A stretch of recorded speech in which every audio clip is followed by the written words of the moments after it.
Welcome, everyone, to Talented Universe. This is our second podcast today, but this is our first podcast with the new season of The Voice, season 28. And I am so happy to have our guest on today. But first, I want to introduce my co-host. I'm so glad Vernon's back with us for The Voice. Vernon, how are you doing this fabulous day? Yeah, I'm happy to be back, Mike. It's been a while. It has. I haven't done this for the longest time. So yeah, about 6 months at least. Yeah, it's been too long, Mike. But no, it's good to be back with you. And of course, we're very excited to chat to our guest tonight. Yes, we are. Well, me and still early day for you guys, right? Yeah, well, yes, it depends. 1 or 2 o'clock in the afternoon here. So okay. It depends where we are. So, but or if we're on the West Coast, it's 11 a.m., so it's whatever happens. But I would like to welcome Mindy Miller. Mindy, I am so excited that you're here. And I'm so happy that I know your old stomping ground because I'm not too far away from Damascus, Maryland. So we were talking about that before the show. And you have gigged at some of the places that I know very well around here.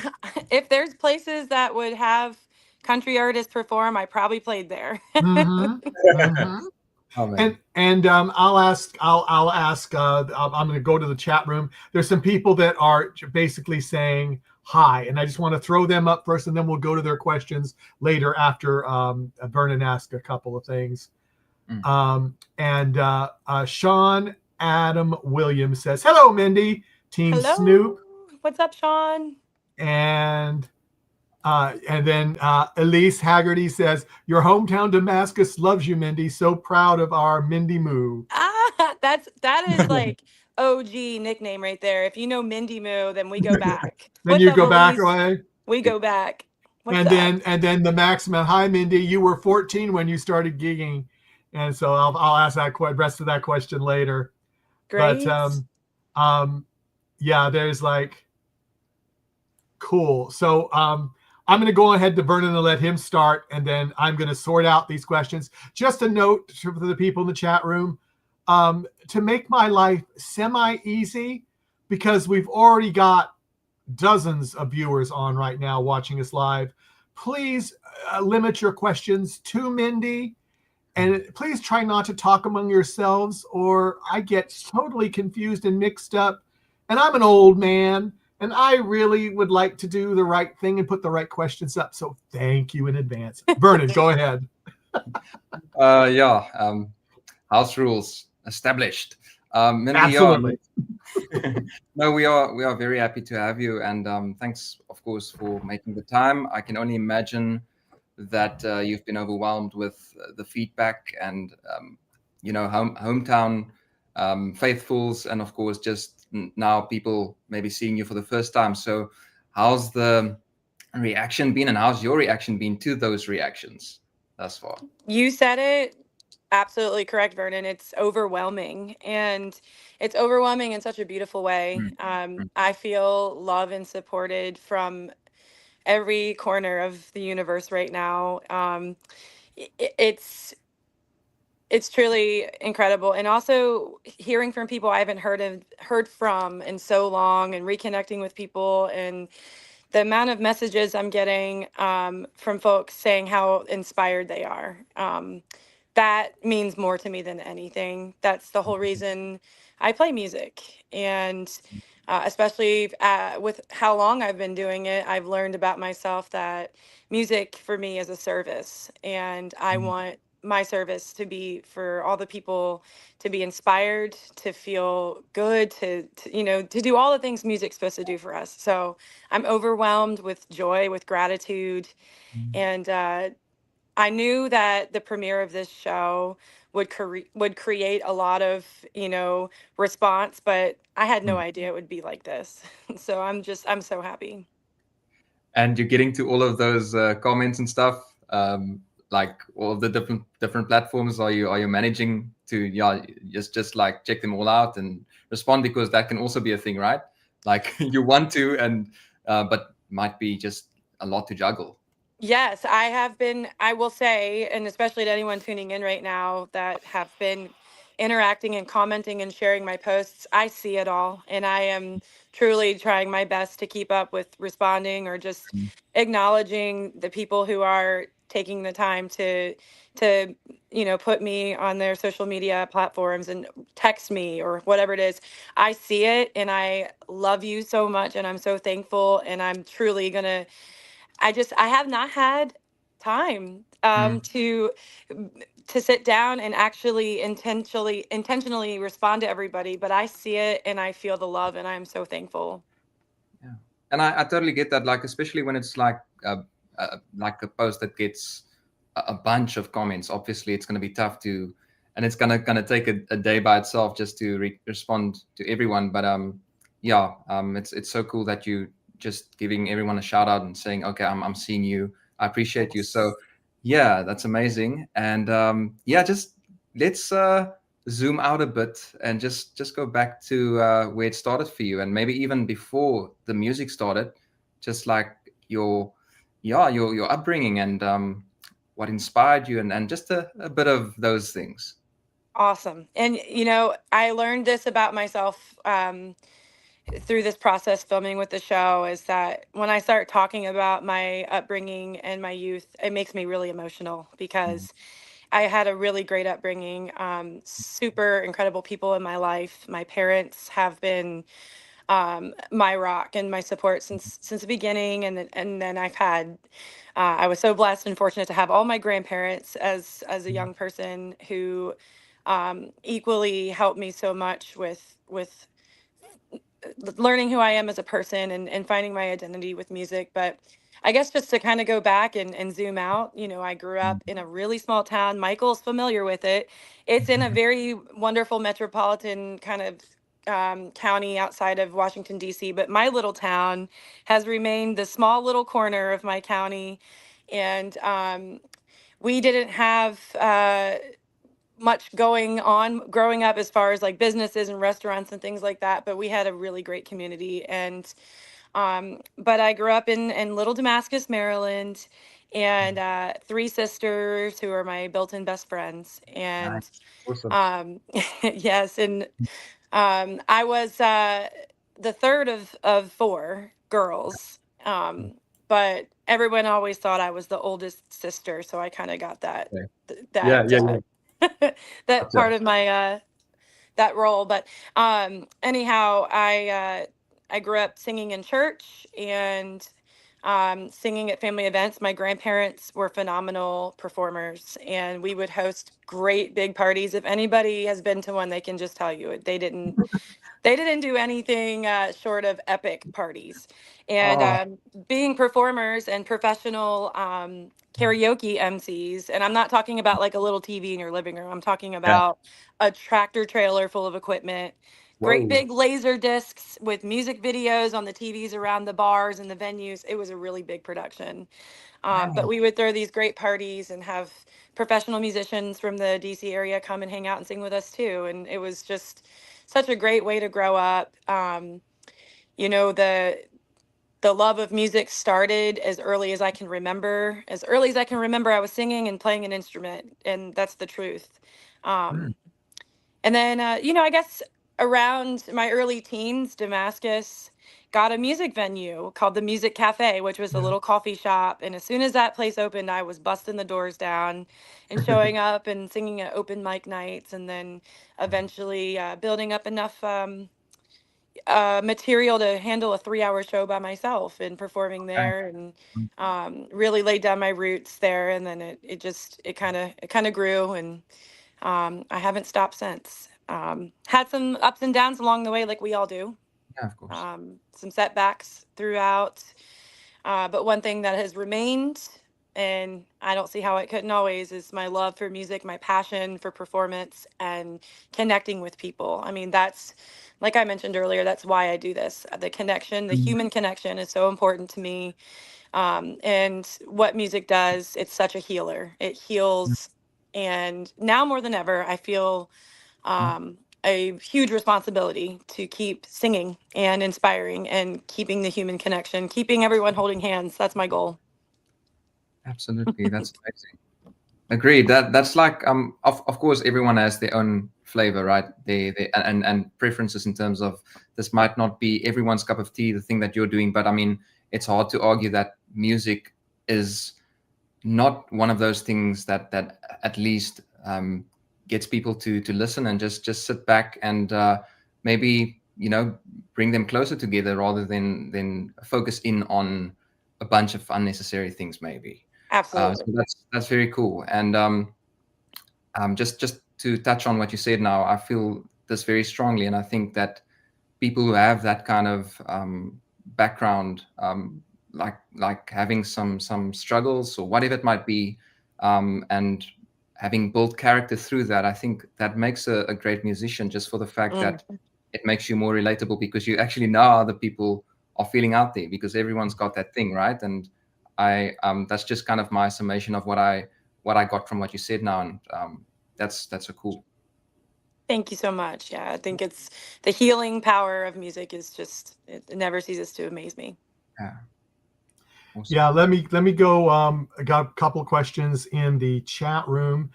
Unfortunately, Justin took mine, but I'm going to throw it up and credit it to him. Justin Fields asked, do you remember anything during your audition or were you blacked out? And I will tell you, at least 75% of the contestants say they really didn't remember much. So which part of that scale are you on? Okay, that's a great question. And I think because I've been doing this for so long, and I've had opportunities to play stages where I have thought I need to soak this in. I need to remember as much of this as I can. I played the Grand Ole Opry here in Nashville for the first time with my friend Aaron Vinecourt a few months ago.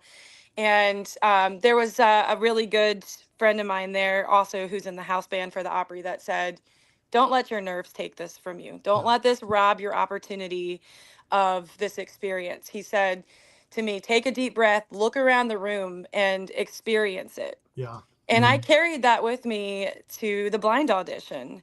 There's a lot of pressure. And while the added pressure here is I'm singing for Snoop, Reba, Niall, and Michael.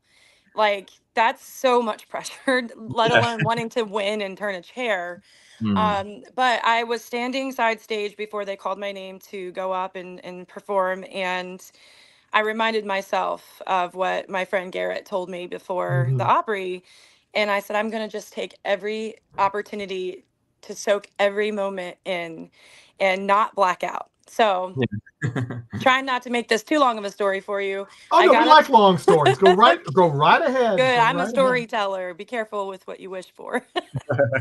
But I got up to the microphone and I took a really deep breath and in the microphone, so the whole room heard it. So I was like, I hope everyone just took that breath with me.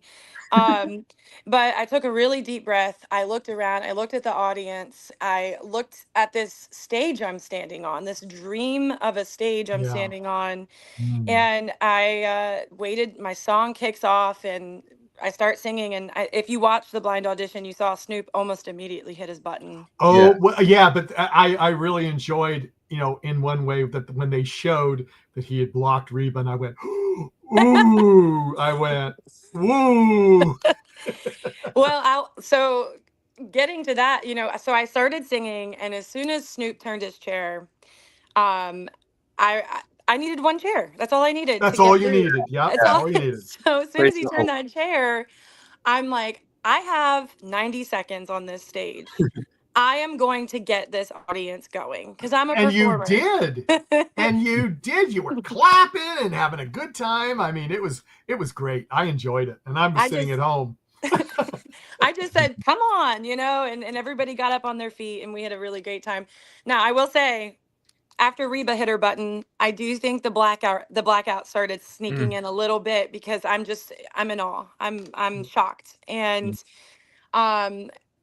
when it was over, I had a hard time realizing what was going on because there are Skittles being thrown. Reba it was bad. Reba's yelling at Snoopy. Oh, she got out of her chair during your performance. She and did. Snoop got it. I mean, it was like, Oh, this is crazy. She did, and I'm just like, what's happening right now? Like, it's just one of those things, and like reality kicks in, and I see on the floor it says blocked, and I'm just like trying not to cry because of that, because I'm so thankful that Snoop, knowing that he has one chance to do this, used it for me. Yeah. And also the decision making is done for me. That's kind of helpful. Yeah. Now I want to throw up this other question, because this is what you're talking about now. Elizabeth Cooper, I'll just read the question. What went through your mind when Snoop blocked Reba, especially since you had been on stage with her? Well, I think that's a great question, Elizabeth. I think, first of all, I was just shocked, because the opportunity to have a coach use a block button for you is a tremendous honor. I mean, that says a lot. That says it a lot. says a lot. And my heart was just beating out of my chest knowing that. And my little boy, Leo, who I think is so the real, I think cute. he's rapidly becoming the real star of this blind audition. Oh, I totally agree. I mean, he was there yelling for you and calling your name, and it was great. It was He great. was so pumped. He was so into it. But he, from the beginning, has said, Mommy, Snoop Dogg is your coach. He is a huge Snoop fan. He watches Doggyland. Snoop Dogg is your coach. So I knew I was gonna go with Snoop in my heart, because my son, whatever, anyhow, when that happened, what went through my head was gratitude. Honestly, it was thankfulness, it was disbelief, it was shock, and it was validating. And that fleeting moment of being on stage and getting to listen to the coaches tell you how they feel about you, I really had a hard time just not thinking about the fact that Snoop just did that for me. So it was a really huge, tremendous honor, and I'll never forget it. There was certainly moments of it where if I went back and watched it top to bottom, I probably did black out and forgot certain things, especially when Michael Bublé and Niall are saying, you're a seasoned professional. Yes. You're just like, oh my gosh, like, yes, keep saying these things to me.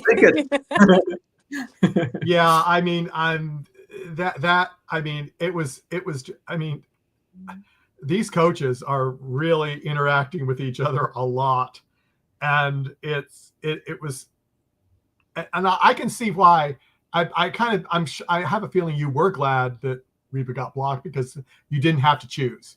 Yeah, because I was going to let my son down for sure. Because he is a huge Reba fan. He loves Reba, and we listen to Reba constantly. And so I'm just like, what am I going to do? But when my son says, Mommy, you have to pick Snoop Dogg. Yeah. And I'm a huge Reba fan. I mean, obviously being a female country artist, I'm so inspired by her. Yeah. And I mean, that is just, it's awesome. It's awesome. I mean, this is a great group of coaches that got so much talent there. It's just wonderful. Icons. It's a cast of icons, our coaches. Yeah. It is just wonderful. Now I'm going to go quickly through. There's a couple of other highs and things that, and I'm just going to go through those quickly. And then I'm going to go back to Vernon. Elise Haggerty says, hey, girl. Hey, girl. Hey. And Haley says, Mindy. That's my girl, Haley. She is the biggest country music fan you'll ever meet. Awesome. And then I'm Mike Spar. Hello, Way Mike. to go, Mindy. We love you. Love you. And let's see. I'm trying to get as many as I can, people. Silas Loy says, hey, Mindy. Hello. I think it was Monday, but Mindy. That's a very common typo for my name. Well, that's autocorrect, which I learned when I was typing up your bio and the podcast. I can't tell you how many times it shifted. I mean, I got so mad at my computer, but I tried to get as many as I could. If I missed your comment, I'm sorry, but let me go on back to Vernon. So Vernon, take it away.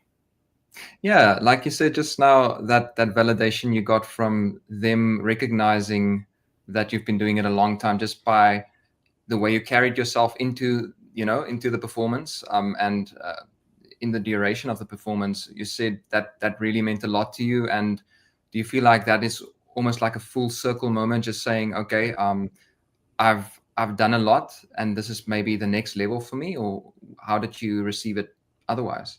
Truly, exactly what you just said. It's a full circle moment, from top to bottom. I've been doing it a long time. And I've said that several times, but I just want to reiterate, you go through something you're passionate about for so long, and you have so many highs and lows in this industry. As you know, it's one day it's amazing, and then the next day you're going, oh, what am I going to do next? And so with that being said, anytime you get a yes, or you get a door opening instead of closing, it is a win, and it is a career upgrade. But we're talking about The Voice here. We're Yeah. talking about national television. We're talking about um, one of the most incredible, prestigious honors as a vocalist. So it's surreal, and it is validating on a level, for anybody who's passionate about anything you do, whether it's sports, your career. When you achieve something like this, it's one of those messages from God or from the universe that you're doing the right thing, you're on the right track, or you're on the right path. And um, so I feel like the reality of what's happening even hasn't fully hit me, because I'm just like going through all the excitement. We had a really amazing watch party for the premiere, and I'm just trying to respond to the people that came to that, let alone the people from all around the country and all around the world who are knowing who I am now, and sending me so much love and support and everything. It's just, you can never duplicate or replicate what The Voice does for a singer. And so yeah, this full circle moment, I'm just living in it and trying to pay attention to all the love and support I'm getting, and also just keep up with all of the hopeful, and the doors that already have opened. Being on this podcast is such an honor, and I appreciate you guys having me here and giving me just another stamp of Our, validation. So thank our you. pleasure, absolutely. Absolutely our pleasure. Um, I really appreciate the fact that you are honest about it not just being this, linear thing where it's like you made it to a point and now it's just going to be everything smooth sailing, or it's been smooth sailing from the start to now. And you said, yeah, you get highs and lows. What are the things that gets you through those low moments, helps you to hold on and push through and go again? Truly, the number one answer to that truly is the people who are coming to my shows, the people who share my posts, the people who comment on my posts, the people who tell me you're somebody. Yeah. And this is where I get really emotional. And pardon me if I cry a little bit, but It's okay. it's not linear. It's frustrating. It's like any career that you're passionate about. You just really want things to go a certain direction, and sometimes they don't. But what you fall back on are the people who love and support you. I have 2 kids that are watching me and are going to be, thrown into the world in not so far distant future from now. And I want my kids to witness their mom, who has been passionate about something for so long, never give up and persevere, so that things like this come along and remind you that all of this hard work, all of your effort, it does pay off. And that goes the same for everybody watching right now on this podcast, watching the premiere, watching anything I've done, watching me since I was 14 years old, professionally gigging, and giving me that motivation with their words and their kindness and the reminders to me that I'm something special to them. Yeah. And when people start saying those things to you, and as you receive them, you don't want to let anybody down. And just to add into that, when you're passionate about something, you can't deny it. And I've tried to, at certain points in my life, Gotcha. say, maybe I need to try something else. Never works out. Music is my life force. And so finding a way to take something I'm passionate about and make it something where it's a service. It's something where people are feeling inspired, where they want to, where it brings them something that's not stressful and is not hard and it is not, you know, dark. You know, there's a lot of darkness in the world, and I don't want to be negative here because we have this opportunity to talk about the beautiful parts of life and music, but it's true. There's so many varying degrees of good and bad, and so what keeps me going is anybody and everybody watching, listening, supporting, loving, and receiving from me. I just it's my service to you. That's beautiful. That is beautiful. Let me go back to the chat room a little bit, and we have some likes on on Facebook from Heather Rowland Lamb, Chrissy Seabridge, and Breeze, and Elizabeth Olivia Cooper. They all gave us a like on Facebook. We do appreciate that. If you did give us a like on YouTube, we can't see it live, but we see it later, and we are so appreciative. And just to toot our own horn, you know, I mean, let's do that for a second. Please like and subscribe us so you won't miss all the people that we're going to have on this season of The Voice and other things we do. We do other things besides The Voice on Talented Universe, and we'd love to have you come in and interact. Another warning in the chat room: please keep the chatter limited to questions to Mindy. It is overwhelming right now. I can't tell you how many we've gotten. You know, we're between 20, 30, and 40 live viewers, and they're all coming from 6 different platforms with the comments, and you don't see them all. So I do. So please help. Just because I don't want to go crazy. But Arc54 asked, who were your musical influence when you started singing? I hear a lot of classy country artists in your voice, like Keith Whitley and grounded storytelling, Martina McBride and Carrie Underwood. Any thoughts on that? First of all, ARK54, you're one of my favorite people in the world now for acknowledging that and hearing that. You hit the nail right on the head.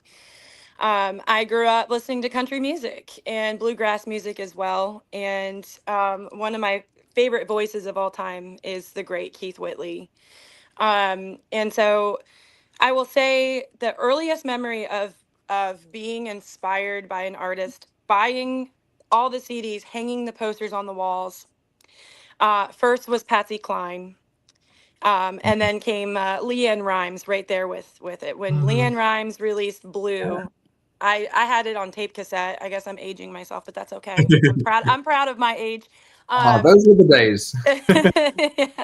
Yeah. So Patsy and LeAnn Rimes were just rock steady, my biggest inspirations. And then I continued to get really inspired by people like Patti Loveless and Vince Gill and the Dixie Chicks, or the Chicks. The Chicks through and through, from start to finish, have been some of my biggest musical inspirations. Their record Home is like my favorite album of all time. And also, you know, you're talking about the grounded storytelling. Thank you for acknowledging that. I am a songwriter, and I pride myself on storytelling. And one of my favorite songwriters is Matresa Berg, who wrote a lot of those songs for Martina McBride and Trisha Yearwood. And so that storytelling, especially in the 90s, I mean, I think everyone here can agree in the 90s we had, and, you know, even early 2000s, we had some crazy great storytelling songs that, you know, for me, it gave me a whole entire set, a discography of how to write country songs, just that little window of time. But Patsy Cline, Loretta Lynn, I grew up listening to Conway and Loretta almost every Sunday morning. It would be playing in my house. My dad and mom would be drinking coffee, listening to Conway and Loretta. And then also I have to give some tribute to bluegrass music too, because I'm from the DC area. A lot of people don't realize how precious of an area the DC area is for country and bluegrass music. There's a lot of it. There's a lot of it. A lot of it. And the Country Gentlemen and the Johnson Mountain Boys were, you know, also groups that I grew up listening to and got really heavily inspired by as an artist. But thank you for hearing Keith Whitley and acknowledging that storytelling part of my musicianship. I really appreciate that question. I just thought about the cassette tapes now when you it was such a cool time, like recording songs off of the radio. Like, Yes. I don't know if you ever did this, but recording yourself like on the little cassette tapes. Some players had the the option to do that. That was so cool and such a different time, right? Kind of makes you totally. I fully intend, and I've been saying this, when I have my date or when I have my next album come out, it will come out on tape cassette. There are some 8-track? albums. 8-track? I mean, 8-track players are a little harder to come by. But, well, nowadays, yeah. Mm-hmm. But there are some albums that I have to listen to on tape cassette on a little boombox. That's how it's supposed to sound, you know? Mm-hmm. And so. Yeah, it's so different nowadays. Oh, I interrupted you, Vernon. Go ahead. No, that's fun. I just had that in my head, like, just going back. That was such a cool time. And obviously we have access to everything on streaming, but yeah, just like you mentioned a bunch of your favorite artists now, and it felt so special having their tapes or their posters or whatever it was. And yeah, tell me, your two kids, do they have any interest in the artistic side of things, or don't they have any idea of what they might want to do growing up and so on? Yeah, what's the situation there? Absolutely, yeah. I love this question because I'm so proud to answer it. Both of my kids are old souls, first of all, which I love that about them. And they really appreciate music. My fiance is also a musician, so they kind of have no choice. And I'm hoping one day they don't rebel because they both really enjoy it. My daughter Lola, she just turned 16. If you go into her room, on her wall she has Fleetwood Mac Rumors, the Mamas and the Papas. Oh my. Patsy Cline, the Eagles, all the album covers hanging up. She has, one of her favorite things to do is to go to Goodwill and purchase CD-ROMs, which when she started doing that, we were all like, wow, that's like what we did, but for tape cassettes. Now the vintage thing are CD-ROMs, but she likes to purchase CD-ROMs and has a really great CD collection. And she plays guitar, and we got her a guitar a few summers ago, and like within a few days she was already teaching my other nieces and nephews how to play chords. Yeah, I mean she really took off with it, and I think her favorite thing about music is writing songs, and she really enjoys writing lyrics, and so that's a big thing for her. Leo also loves writing songs, which just makes my heart swell, because he's had some pretty incredible song ideas recently, and we just wrote one and I've been performing it. And we were driving down the road and he said, Mom, I have an idea for a song. And I thought it was going to be, zombie, dinosaur, UFO explosion, like usually the song titles he comes up with, right? Like something. And I said, well, what is it? He said, I think it should be called I Think I Should Love You. And I'm thinking to myself, whoa. And whoa. That, no zombies, no dinosaurs. Right. So we wrote the song, and I've been performing it, but Leo is very patriotic and wants to serve in the military. He's said that since he is 2. So in one of the interviews with the show, they asked him, do you want to be a musician like your mom and dad when you grow up? And he said, yes, but after I serve my country. And he means it. So he really wants to be a pilot in the military. How old is he, if I can dare ask? Because I wasn't sure when he was on stage. He just turned 5 last week. Okay, that's what I thought. But but hearing what you're saying, I'm going, oh, I must be wrong. No. When I say that he's an old soul, I mean it. He's an old soul. Yeah, he is an old soul. Yeah. I Think I Should Love You. That's a banger title. Like, just off the bat. Are you going to use it, Vernon? No, I'm not. I mean, I'm not going to copyright infringe. We can pitch the song to you, Vernon. I'd love to hear you sing it. Oh man, but that's such a 5 years old, and he got that. Like, Yeah. most people dream of getting it, like something out of the box that will just intrigue people of, just straight away. Wow. Yes. Yes. Wow. Super. Wow. Before we close, you've got a lot of fans on here. I'm just going to throw up a couple more comments from Tiffany Newman. Hey, girl, we are so proud of you putting Damascus on the map. Hi, Tiffany. Yes. I mean, being from Damascus, that's what I would like too. Let's put it on the map. Yeah, put it on the map. Have it be a destination. We're kind of on the map. Destination. A music destination. That is the goal. I think we need to bring the music cafe back. Mm-hmm. Oh, is it gone now, or? It is. Yeah, it's been closed for 2 years. So. Oh, I did not know that. Oh. We need to bring it back. Oh, and let's see. And Christy Cundiff says you are beautiful. Oh, thank you, Christy. Love you. And Caitlin says, girl, I've known since you were 9 years old that you were somebody. That is my childhood best friend, Caitlin. Oh, really? Yes, and she was with me through all those music cafe days. My goodness. Was she really? Oh, yeah. My. She actually, when we were 18, her and my godbrother, Cody, we drove to Nashville together and had such a wonderful time. That's cool. We've got one more like from Christy Cundiff on Facebook. Thank you. Vernon, did you have any closing remarks before we go off, or? I mean, there's so much more that we can chat about, but Mindy, we've had such a wonderful time with you, and I know that everyone tuning in also just getting to know you a little bit better. Of course, people, many of the viewers do know you intimately, but I mean, just getting to experience your heart, and just your love for what you do for people. That's very needed and much appreciated from myself. And we wish you absolutely all of the best going forward, and many more successes, milestones to come.